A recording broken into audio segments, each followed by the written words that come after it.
you guys not have phones? Yeah. If you watched my first episode of Free to Play, you might remember a game called Icons Combat Arena. It was an early access free-to-play online fighting game, and it was basically a Smash clone with loot boxes, but it was free and on Steam. The Icons Combat Arena project was basically started around the time Project M was cancelled for alleged, legal reasons, and the game was exactly what you expected it when we played it. It wasn't too much for us to want to play it a lot over and over. You know, it's just a Smash clone that wasn't quite there yet. You know, it's still early access, still needs some work. But I decided recently to, try it out again on my own, see how well it's been doing since we last played it. And I turned on the game, loaded it up to find out the servers have been shut down. Yeah, you go onto the Steam store page and you find a bunch of negative, very, very negative reviews saying that the devs took the money and ran away. Turns out what happened is Wavedash Games, the developers of Icons Combat Arena, laid off all their staff except for about 5 people, a CEO and a board of directors. Now, I didn't even play the game a lot myself. I actually only really played it while we were filming Free to Play, so I don't know a lot about the community itself, but it seems to me like this came as a shock to the people in the community. But the developers, in their announcement of this, at least said that there would be a definitive edition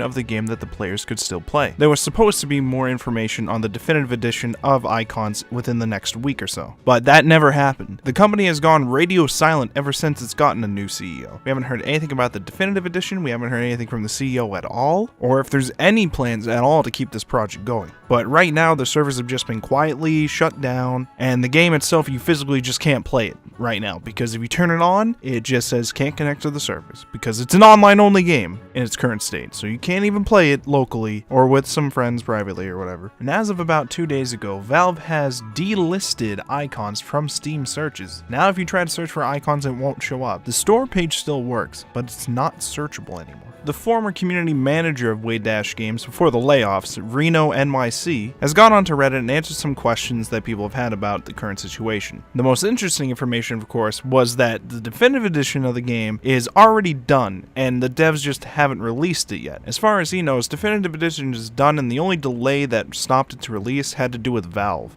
Allegedly, if you had put any money into Icons when it was free to play, you would get the definitive edition for free. But with the new CEO and the board of directors, if it even comes out, that's probably not going to be the case, but that's whatever by itself. The problem is the fact that it hasn't even come out, and people haven't heard anything at all from the CEO, even though the game's been done for a while now, and it's all ready to go. It's not online, but you can play local multiplayer. As of October 5th, all of Wavedash's staff has been laid off except for 5 people. A new CEO and a board of directors. As far as Reno understands it, Wavedash currently doesn't have any marketing, community, or communications person in general, which is the reason why they haven't said anything to anyone about anything. But it's a little upsetting to everybody else in the community though. The servers have been down since about November 7th apparently, so for most of this month. 2 weeks. But the staff was laid off in October 5th. So it's been almost 2 months since all of the layoffs happened at Wavedash, and we haven't heard anything at all from the company since then. Now, of course, it could be a lot worse. This could have been a paid game. It could have been a paid, always online $60 game, like Fallout 76, which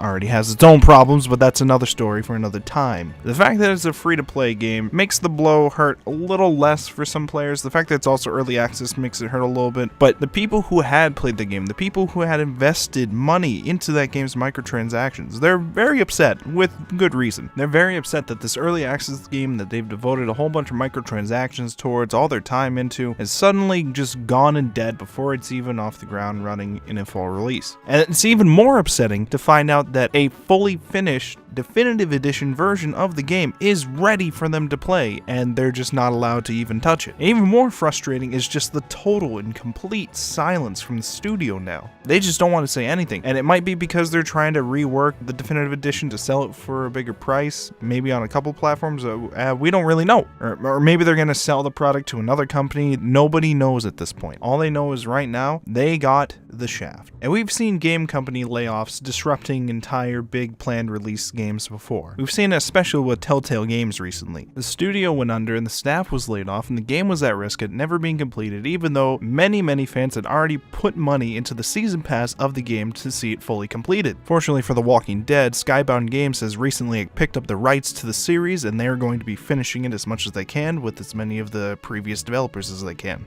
And that was a paid release game, albeit kind of a partial pre-order, kind of early access form of paying release. But it's different when it's a live early access game, when it's an online early access game, because you are actively helping to pay the devs constantly to support them, to keep development going while it's already live for people to play. And it's a free game on top of that. The fact that it's a free game at all and you want more updates to it means that they're going to need to make money somehow to do that. A lot of people are upset saying that the devs just took their money and left, but really it's not the fault of the devs. The devs of the game themselves seem like they generally cared about the project and are really upset to find out that they had been laid off and that they can no longer work on the project. And I'd probably be furious myself if I was on the project and I found out that a version of the game that I helped work on, that's already fully completed, is just never going to see the light of day because the new CEOs they've taken over just don't want to release it or even say anything to the fans of the series. It's very upsetting, and it's a major nightmare that I have. There's a game right now that I love playing. I'm really fucking addicted to it. And if you've seen some of my tweets or watched a lot of my streams or seen a couple of my videos, you'll know that I love the Darwin project. It's a free-to-play battle royale with 10 players fighting in a new Ice Age prison survival game show type thing. It's really interesting, really intricate, and it used to be a paid early access, and then everybody and their mother complained to them to make it free to play with microtransactions. So they've done that. It is now free to play with microtransactions, and the microtransactions are directly helping to support the devs to continue to keep them hired and working on the game. And they implemented a battle pass for their recent Halloween event to try to keep their funds going even more. But it's weird, even when they do that, even when they implement all the microtransaction stuff that people were begging them to do, they're still getting shit on for daring to want to make money off their free product. They didn't gate any of the game away from players by doing this. The game was still fully accessible to everyone. It was just some cosmetics that players didn't really get to get. And yet you still have people that are very upset at the fact that they even dared to make money off people that play their game. It's a free-to-play game, and the devs need to keep themselves supported. Not every early access game is Fortnite. Not every early access game you play is PUBG. Not every early access game you play has massive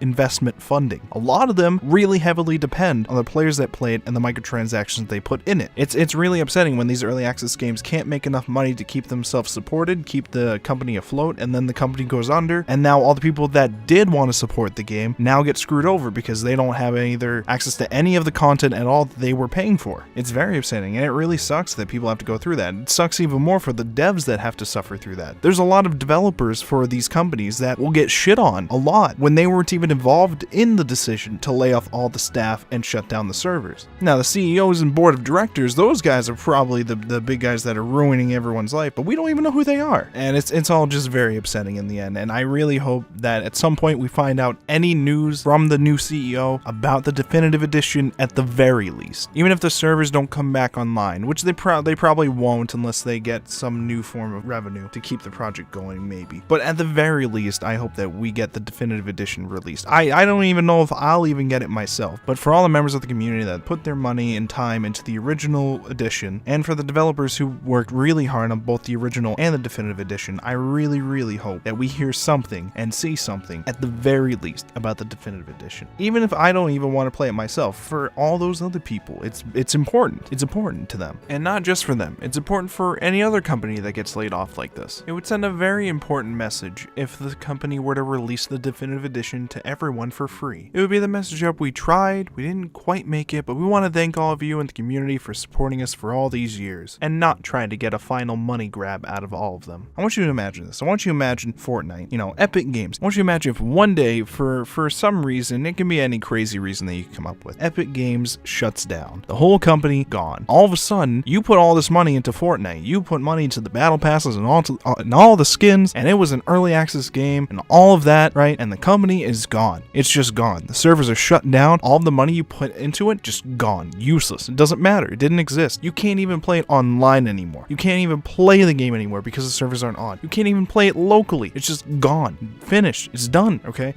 How would you feel? Would you feel very upset? What if you were in the company that was developing the game? You'd be furious too. It would be be very, very upsetting. And that's what's basically going on here, but on a smaller company. So not many people are talking about it or give a shit about it. And I know it's just a Smash clone. There wasn't much to it, at least to me, when I played it. But it's still the principle of it in the end. The principle of these companies going under and the players that supported it getting screwed. And at the same time, the developers are also getting screwed. And meanwhile, the CEOs are just namelessly getting away with it because nobody knows who they are, what they're doing, or what's going on at all. They just get fucked. Everybody gets fucked. And nobody's happy, and life sucks, and video games don't become fun anymore. The drama that happened with this and the scare that happened with Telltale Games shutting down, you really have to think more before you invest in these early access live-only games or these incomplete episodic releases. You gotta think more about these because there's always the potential chance, no matter how big the company is, there's always the potential chance that the project gets canceled or the company shuts down or anything. Anything could happen and you would have wasted your money on an incomplete product that you can't even use anymore. Anyways, that's just something to keep in mind. I hope you guys enjoy this kind of video. I'm going to try some more of these in the future, see how that goes. But thank you all for coming to my TED Talk. Make sure to like, comment, subscribe, all those memes. Follow me on Twitter, follow me on Twitch, follow me in life. And that's it. Since I was a young man, I've had this plan to stay in Japan as some type of ninja picture. Living like a Christian scripture, differ, thinking bigger, baptized in Savannah River. Living an habitual individual, not a spiritual giver. Not a winner, just a sinner, getting better by the day.